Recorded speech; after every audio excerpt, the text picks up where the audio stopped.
Let's get loaded on Lansdowne!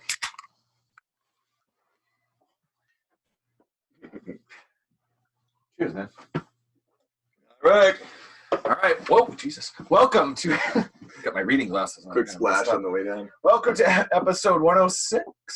106. Of the Loaded on Lansdowne Red Sox baseball podcast. I'm your host, Mark Garretts. Alongside me always is Andrew Andrews, our producer and co-host. And Andy, you got a lot to talk about with the Red Sox. It's been a very eventful week, couple of weeks actually.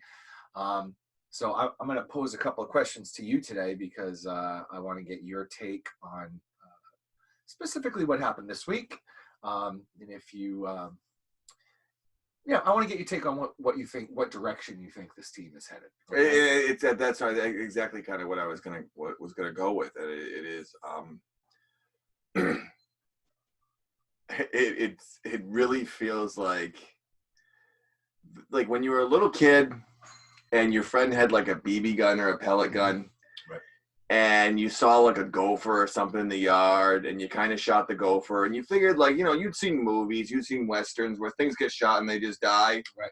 But instead, like the gopher you shot with the BB gun just kind of lays there, like kind of breathing, making noise. And then you like shoot it again and it keeps laying there. So then like you hit it with a rock, kind of. Something you thought was going to be very, ripping off the Band-Aid. Now we're it's the proof that I'm not a frontier man, number one. But it's really, it's covered wagon. Exactly. Well, I got a covered wagon. Anyways,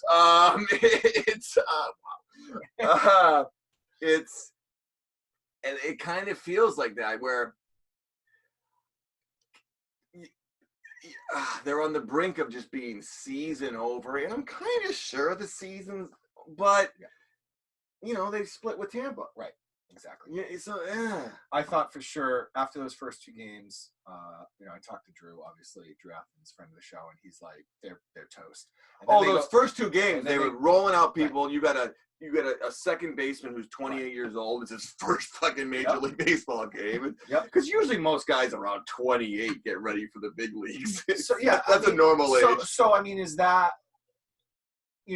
just like, hey, any given day, a Major League Baseball team can go out and beat another Major League Baseball team? Well, the Royals win a couple. Right. Baltimore has a few wins. Yeah, exactly. Or is this them showing grit and kind of turning the page? Because evidently, this is what I heard. I heard Chris Sale gave some momentous speech. I don't think he ripped into them. But I think it was like a motivational, motivational speaker. I always, whenever that comes from a starting pitcher, I always take it with a grain of salt, right? Because but isn't he different? He's a little different. Roger Clemens, Pedro. Right. There's some guys but you still work every 5 days, right?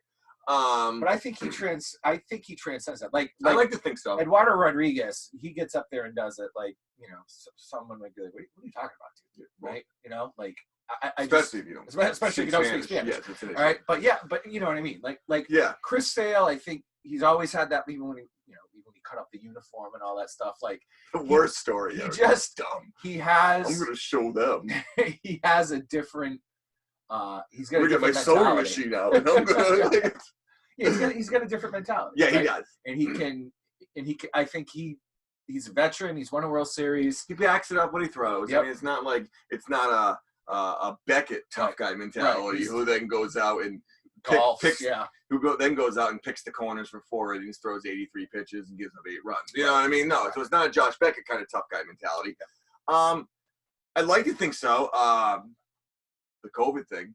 Yeah. Well, I want to talk about that thing because, that ravaged through, and of course you had that kind of embarrassing audio leak with Chaim Bloom talking about Sam Kennedy, and they said they don't want the interview to be all about the COVID, and the Red Sox had to get the audio off of there. They downloaded the wrong clip or whatever, which makes Chaim Bloom look like a puppet, right? And that affects his ethos too. That affects when he does interviews, you're like, well, is this Chaim Bloom or is this Sam Kennedy, John Henry, The other guy, I guess you know what the one thing is.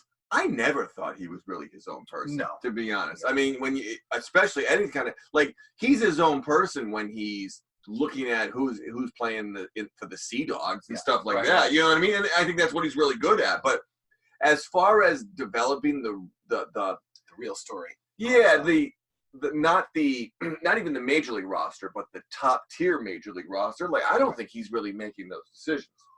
Mm-hmm. Is Brian O'Halloran the general manager, or if you think it's a tandem, or you think it's coming from the top? I think it's coming from the top. I think. I mean, I think that a lot of the reason why nothing major happened for the trade deadline was because John Henry is not as interested in winning as he is in just competing enough to make money. Yeah, we talked about this a couple of podcasts ago. So, yeah, that's interesting, and and then because the Red Sox right now are, kind of controversial when it comes to COVID-19 because, it's gone through the clubhouse. It started with Kike Rodriguez, who's actually vaccinated, right? Yep. And I was listening, and I guess he said that he doesn't leave a 3-mile radius around Fenway Park. So I think he has an apartment near there, and he just goes there because he's got a newborn, evidently. So he's being extra careful. Oh, so he's not shipping an horse. Yeah, he's not.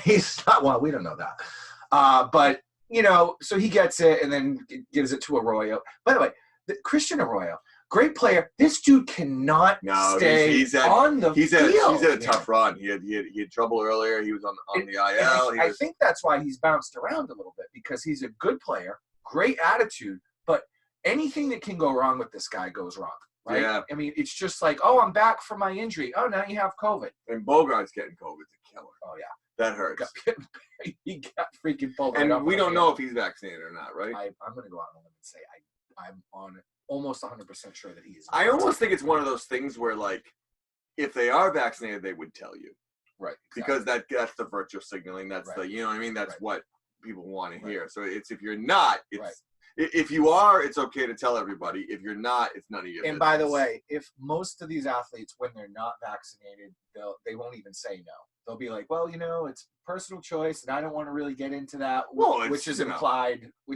Yeah. It's the same thing in college when your buddies, like, your friends see you, maybe in the basement of some fraternity, kind of mugging with, let's say, a nice lady, but maybe she's pushing maximum density. You know what I mean? Yep, exactly. And then the next morning they ask you, "Hey, did you guys fuck?" And your answer, and you have two answers. Your answer is either no if you didn't, or your answer is none of your business if you did. You know what I mean? It's kind of how that works. That is absolutely correct, and I like that analogy. So I think the COVID thing's very similar to that. Of course, if I'm vaccinated, yeah, because people go, "Well, that's what you spoke." By the way, that story is all too real. Yeah.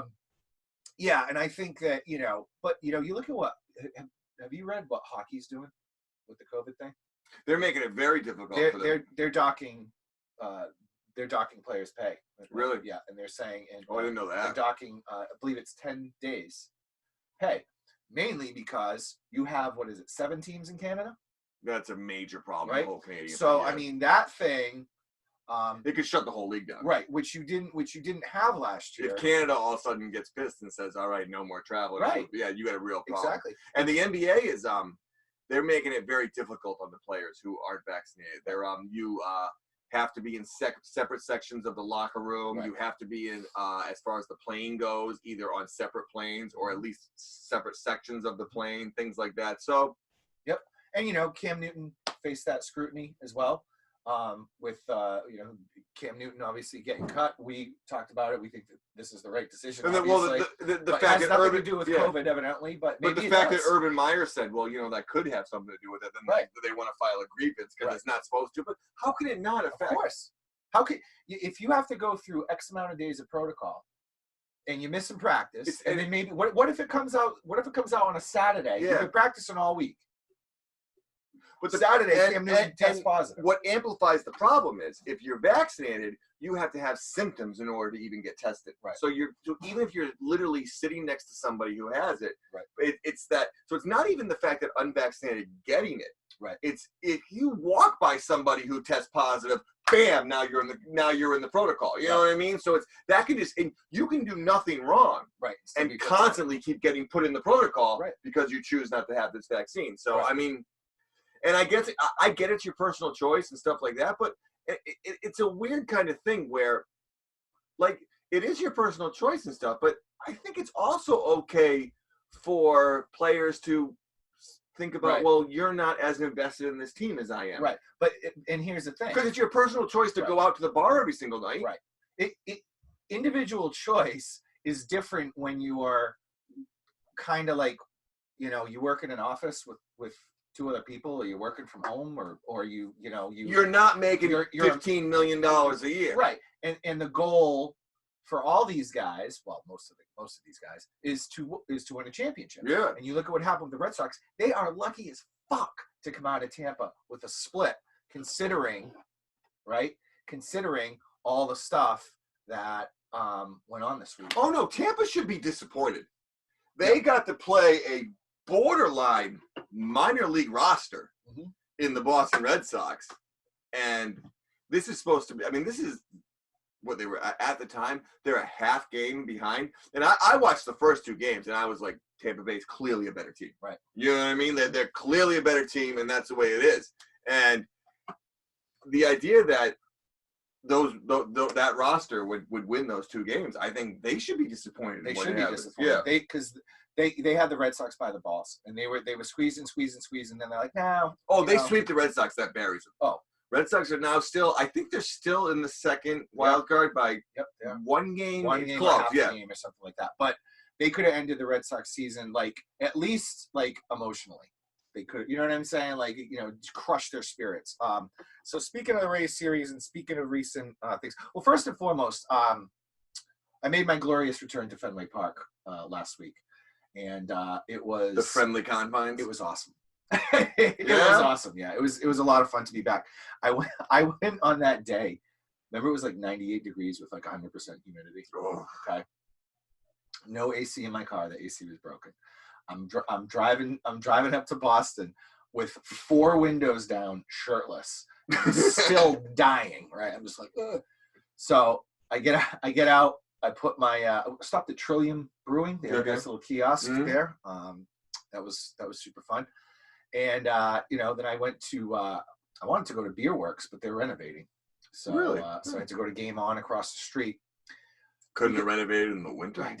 So stupid. Didn't occur to them. So I go to we go to our seats, and we're undercover. We're not even in the sun. Oh, that's nice. And I am drenched. I'm wearing a heather gray shirt. You know, that light gray Red Sox shirt. Oh, just and it's just like soaked dry. I looked disgusting. I was like apologizing to people. And the days of the days of sitting in the stands with your shirt off are over. Those are over. Yeah, those are over. And well, they're not technically over, but when a guy does it, you're just like, ooh. It's a bad look. Because before, like, big fatsos used to do it. Oh, skinny guys used to do it. Double-fisted, hairy guys used to do it. You ever see the footage of like Wrigley Field back in the 80s? Like, everyone's like naked out there. And it was insanity. Wrigley Field, it's one of the most disappointing I've ever been. Absolutely. Place is a dump. It was just, and it's small, and even the bars around it aren't great. No. Speaking of bars around, Fenway Park is 100% gentrified now. Like, it is so yuppie, and like there's no grit and no character at all. Everything's corporate. PJ Kilroy's is gone. Really? And Tuanua is gone. The Copperfields is gone. Dugout there. The bullpen's still there because it's technically attached to Fenway Park. That's the only dive bar that's left. Wow.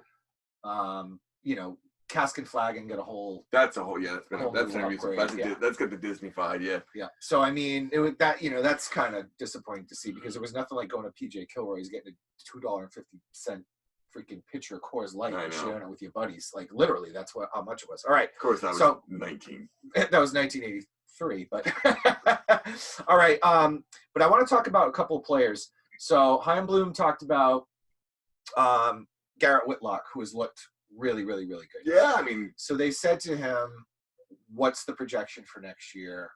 starter or reliever. And of course, he did the Chaim Bloom thing where he doesn't answer the question at all because that costs you money. He feels like look, if he comes out and says, hey, look, we're projecting him to be a starter. Unless they've had this conversation with Garrett Whitlock, his salary goes up his salary goes up. Yeah, so you can't do that. Yeah, right. So they don't do that thing, and who knows, right? And he's like, well, player development and all this stuff. What is that something you want to see, or do you want to see him in that same role? And I'm going to grab a beer while you're. I mean, for him to make the transition to a starter, I would love it because obviously you can never get enough starters and you need as many as possible. And I guess it would make me feel better that the Red Sox aren't going to become a borderline small market team that does, has bullpen days and things like that, right. Which that terrifies me. The Red Sox should be a team that has 3 legit starters and 2 very good starters to make up their, you know what I mean? But I worry that it could be like, yeah, he's a starter, but is he a 3-inning starter on a bull? I don't want that. Right. You know what I mean? Yeah. Yeah, because I think, as we talked about today with Mike O, or maybe it was yesterday, but I'm talking about this thing where the Red Sox, Alex Cora is managing the pitching staff. These guys, like, after 4, he's like, okay. And then he puts some guy in, he pitches 3. Is this some sort of new system? If that's some sort of new philosophy, Chaim Bloom opener, not, Tampa Bay Rays thing, forget pitchers winning 300 games. Pitchers aren't going to win 50 games. No, it's unless they change the rule. If we're going to live in a world where you have 8 stud relievers who can go 2 innings. I mean, I guess, but that seems like you're really rolling the dice, and these guys pitch every day. Yeah, it seems like pitchers are creatures of habit. So I find that hard to believe. I personally, starting pitching is a premium. You can always find some guy. You can find lightning in a bottle with a reliever. So if Garrett Whitlock has shown interest in it, he clearly has the talent. You bring him along, you stretch him out in spring training. I say go. Look at you talk about lightning in the bottle. Matt Barnes, who classic. We all know I love shitting on Matt Barnes. Yeah. Fans of the show know this, but so amazing, making me eat shit the whole beginning of the season. Right. Signs the big contract, has done dicks. I mean, exactly. And what except contract COVID? That's one of the best things he's done lately. So, other player who has kind of stood out is Garrett Richards. I mean, he looks like he's found his role. I can't complain about that at all. He looks good. He looked good again last night. Yep, great last night. He's throwing hard. The ball's moving. It's maybe that's what we needed. Yeah. I mean, so just to recap, right? He starts off the season dog shit. Actually, kind of finds his rhythm there as a starter. Then the spider tap thing happens, and then he kind of goes to shit again. But it seems like he's figuring stuff out. So, if anything, I'll give the guy credit for being able to kind of be resilient and be like, okay, I'm not doing this. I got to work on something. Listen, the best thing he's done is shut his mouth. Right. Yeah, exactly. He's really, he has been quiet. No, he's been quiet lately. He's been very, doing my best, blah, blah, blah. His biggest problem was he just sounded like an idiot every time someone put a microphone in front of him. Right. So I think that's a big step I for him. didn't even bring a coat. Yeah, and all right, Bobby Dalbec. Look, when I went to the game, Dalbec hit 2 bombs. The one he hit in the Green Monster. That was Manny Ramirez-esque. Like the velocity of that thing. And I actually had good seats for this game, not the seats we usually sit in. I thought it was going to go. First of all, I didn't think it was going to be a home run because it was a line drive.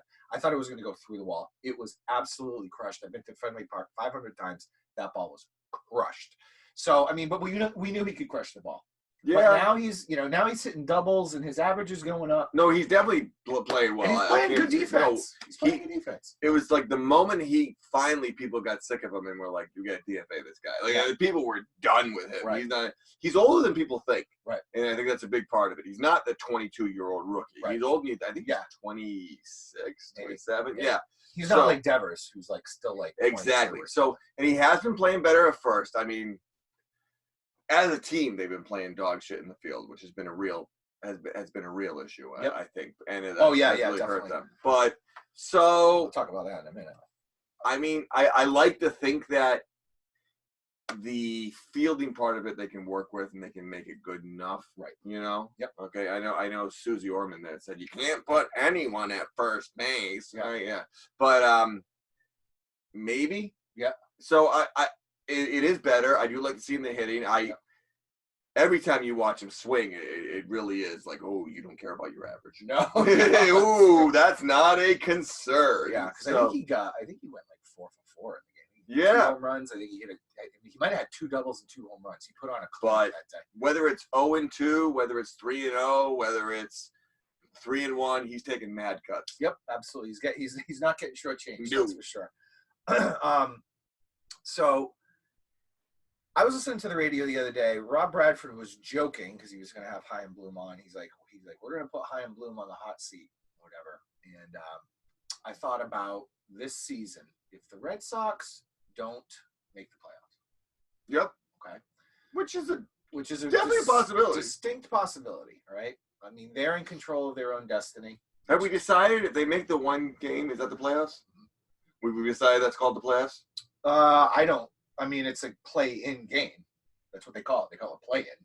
So are you in? Play-in to make the playoffs. In, off, like what are all these prepositions? Who knows, right? I personally don't think so. You play that game because you're not quite good enough to be in the playoffs. So you play that game to play a playoff series. Okay. Do you know what I'm saying? But these teams that like have the hats and the champagne. Well, the NCAA does that all the time with the basketball. Right. All those play-in games and these, SUNY Albany, because they made the play-in games, got banners saying they've been in the play. They've been to the dance. The dance. Yeah. So, yeah. But hypothetical question. Red Sox don't make the playoffs. Who's in the bigger hot seat, air quotes, all right?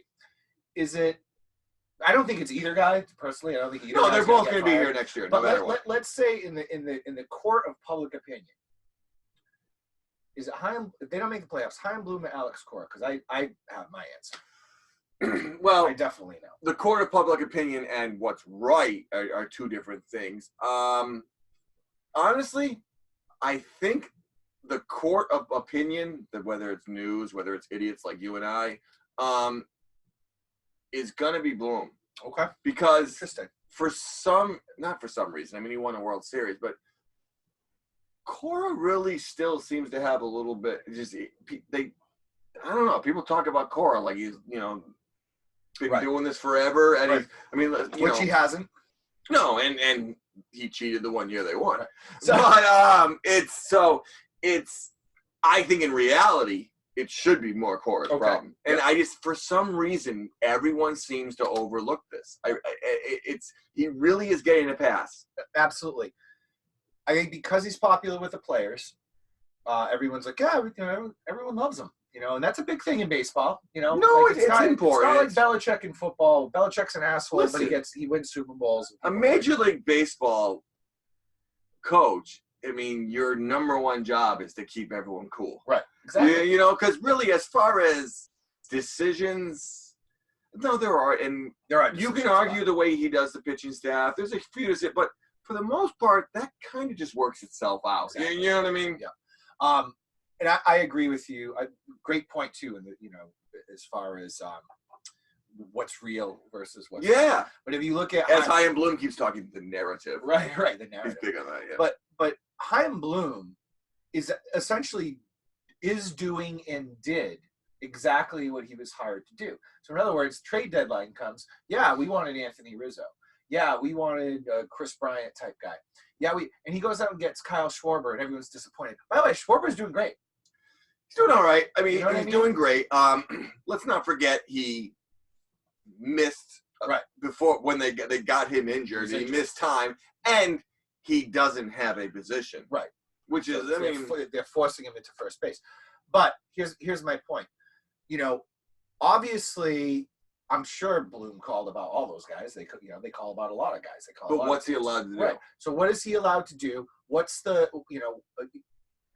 everyone on Facebook groups would love to say, yeah, I'll give you Mike Trout for Michael Chavis. Like they want that to happen, right? Well, Chavis is going to be good. No. right? So his first home run as a Pirate the other day, by the way. Look at that. So choking to death.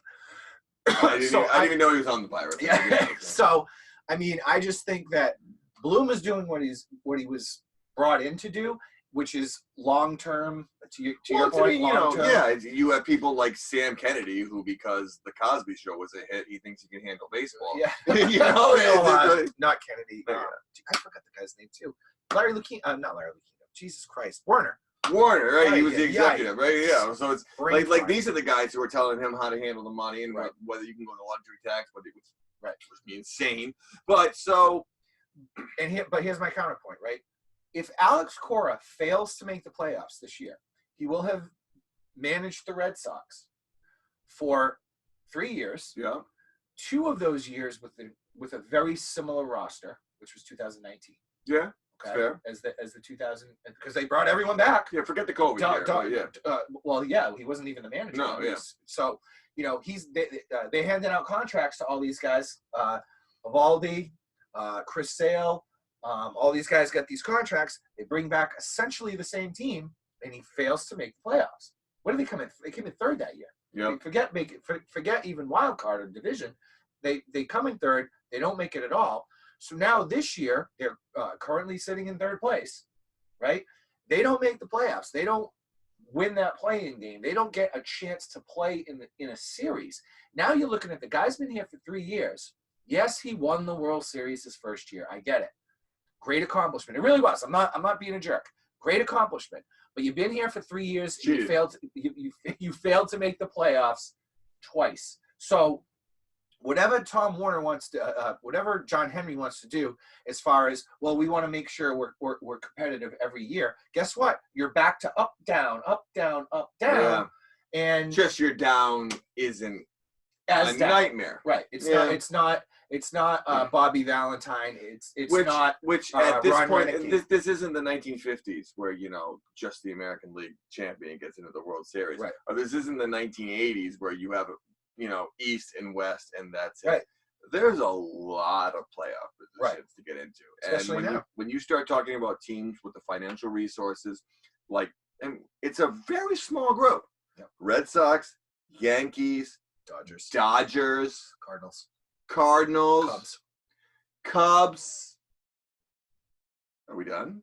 I would say, Mets. Maybe, yeah, because they're New York City, but that's about it. Yep. So you really should be in the playoffs, at least the play-in playoffs. Yep. Pretty much every year. Yep. Want to throw the Astros in there? No. They're still Houston. I guess, but it's not that many. Right. No, it's not. Because I don't know. Recently, the Astros, but you got to remember, the Astros. What kind of TV deal they have? Either. The Astros had to tank for a while, right, to become what they were. You know what I mean? Where with the Red Sox, that should not happen, right? No, it shouldn't. And Red Sox fans more ingrained. Giants, maybe. I wouldn't even go. Maybe, and I got to tell you, the Giants, as far as them getting back to where they are quickly, is an amazing thing, because I think they are. If we're gonna tier things, you're right. The Giants aren't in the same tier as the Red Sox, Dodgers, but they're definitely the tier above Tampa. As far as money goes. But the idea that the Giants really were supposed to be a team that was in a rebuilding phase, and all of a sudden now it's happening, man. Just real quick, because I want to check the Red Sox schedule. Supposedly, I just want to double check on this. So Cleveland comes into town. They have this month, if you look at what's coming up, they have Cleveland, and they have a home series against Tampa.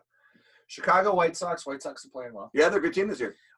Seattle, Baltimore, New York Mets, New York Yankees, Baltimore. Okay, they do have an opportunity to kind of win some games. Win some games here.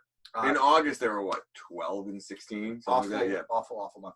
But you know what? They were playing poorly a week before the All-Star break. Kills me though is listening to Chaim Bloom on that interview recently. It was the whole. Well, you can't look at August. If you were going to project the total wins, losses, and where we're going to be, we're in a good place right now. And it's this constant refusal to actually watch the games. Right. I understand it's more than any other sport. It's a game of stats, and it's a game of long stats and things like that. But there still are small sample sizes that can really tell you where a team is going and where a team's not going. Well, it doesn't even make sense to do that when the trade deadline's already happened. Yeah. Because you can go back and look at the Yankees April, and you look at the Yankees May, and you look at the Yankees June. I mean, I don't know, but they were shitty at the beginning of the season. But they're right here. They're right there now. Trade deadline happens. They are a completely different team. They got Gallo and Rizzo. Yep. And, change the complexion of the team, energize people, pump people up. Garrett Cole's pitching great again. And, I mean, that's it. So whatever takeaways you had in April, and, this is baseball, right? Well, it's every sport, but specifically baseball. Any takeaways you had from the Yankees in May, saying, oh, they're done, they're cooked. And it just doesn't apply to baseball. It just doesn't. And it's been a big kind of argument on the radio. It's been actually kind of fun. Is the whole Felger and Maz show arguing with Carabas about and this whole we watch the games, you see the games, and Carabas, he had something, I'm paraphrasing, but anybody who uses the eye test is an idiot. Right. Well then, why are people in the stands? Right. Why are we going to the games? Right. Why are we watching there still is something to what does this team look like on the field? Right. How are they playing? I understand the overall statistics, but it's like the bullshit that, it's only April games. Those games count. Right. When you're games, I used to hate Ordway with that shit. At the end of the year, when you're 3 games out, right. Those 3 games could have happened anytime. Right. Well, the Red Sox started 0-3. Yeah. So it's and it was against Baltimore, right? Shit team. Yep. So, I mean, yeah, they finish, let's say they go on a run and they lose the division by 2 games. And you're like, fuck. Yeah, and it's the projected, we were only projected to win 77 games, 82 games, whatever. And even if you're a really good team and you're projected to win 94 games, if it just so happens that year another team wins 96 games, 98 games, not good enough. Well, that was the late 90s, early 2000 Red Sox. Yeah. Because you're going up against those Yankee dynasty teams, and that pissed me off because you would look at – that pissed me off so much. You would look at the American League East. You would see, New York Yankees, 99 wins. Boston Red Sox, 95 wins. Then you'd go to the Central, and it would be Cleveland Indians, 86 wins. Yeah, but that's your division. L.A. Angels, 90 wins. But Mark, at some point, you need your players to be human beings who look at the standings and go, we got to win more games. It doesn't matter that we're winning more than projected. It doesn't matter that we're doing what's projected. Right. We need to do better because we're human beings. Well, I think we can all agree. And they want to take that out of baseball, and that just drives me fucking insane. I think we can agree that this Red Sox team, this 2021 Red Sox team, has overachieved. Even though they played shitty in August, they've overachieved more than we could ever have imagined. But this is what drives me crazy. You're right. They have overachieved for a short period of time. But it's really starting to seem like from Bloom and the attitude of the organization is that they're okay with that. No matter what happens to the end, right. Even if they're kind of dog shit to the end, if that final number is a little better than projected, good enough. Yeah. But it's not good enough. It's more games in first place. Yeah, we're right back there, dude. We're back to the Dan Duquette years. No, it's the 90s all over again. More games in first place. More games in first place. They used to do that. Press the button. All right, you got anything else? No, I mean it's. I'm trying my best to stay into it because I if it does work out, they make the playoffs or something. I don't want to be a bum who just all of a sudden jumps back in. It's getting tough. Yep. It really is. Well, you don't even know who's out in the field anymore. That's an issue. That's a big time issue. Football starting is really starting to hurt it a little bit. You know what I mean? Of course. By the way, when I went to the game, freaking Bogarts had a rest day. I was looking for it. Really? Bogarts my favorite player. So yeah, I mean, you want to see that. So I'm still feeling good. I would love to see a sweep of the Indians. They got to do something. The last time they played the Indians, they should have really done better. What's his name is hurt. Just go out there and take care of business against the Indians. Seriously. I would love to see that. You know, you can't lose this series. No. Certainly, you can't lose this series. I know he had the single to win the game last night, but the center fielder. Yeah. Durant. Yeah, he's not quite there yet. Yeah. No, I agree. He I like him. Yep. I think he's okay. I'm not going to give up on him, but he needs a little more seasoning. Yep. Definitely. I agree. Definitely does. And I think, I mean, right now you need bodies. So people got to play now. You're going to keep them up here, and you know, even at some point when the rosters expand, I think they'll keep them. You know what I mean? But was that did that already happen? Did the rosters expand in September 1st? I do not know the exact date. Okay, I don't know if they. No one was talking. I think the rules have changed recently in the last couple of years, where it doesn't really expand that much because they're already bigger than they were before, something like that. Yeah. But in any case, yeah, I think you're right.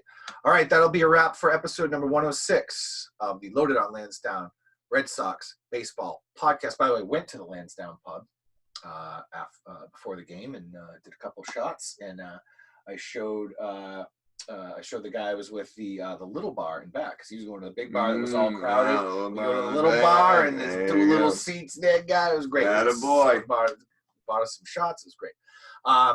So we will see you next time. Peace. All right. Good stuff, man. You need to shut up. Yeah, I do. It's wandering. Just like going up.